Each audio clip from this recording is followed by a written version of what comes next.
শতভাগ প্রশ্নবিদ্ধ হয়। আমি আপনার সাথে একমত যে এইরকম যদি কোনো বিষয় হয় তাহলে তো অবশ্যই আমাদের ট্রাইব্যুনাল নিয়ে প্রশ্ন উঠে, আমাদের ইমেজ সংকট হয় এবং এইগুলি এটা তো সঙ্গত কারণেই যে এরকম প্রশ্ন উঠবে কেন।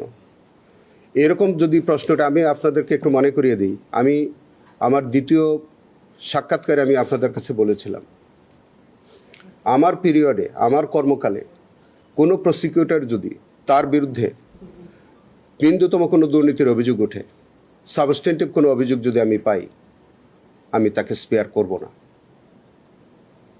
এবং এটা আমি এই মেসেজটুকু আমরা প্রথমবার যখন আমরা আমাদের প্রসিকিউশন টিমের সাথে যখন আমরা বৈঠক করেছিলাম, প্রত্যেক প্রসিকিউটরকে আমি একই কথা বলেছি যে আমার সাথে যদি আপনারা কাজ করতে হয় নির্লিপ্তভাবে সকল লোভ লালসার ঊর্ধ্বে উঠে এখানে বসে কাজ করতে হবে, আর না হয় আপনারা যদি কেউ এখানে কাজ করতে আপনাদের সেইভাবে না পারেন আপনারা চলে যেতে হবে।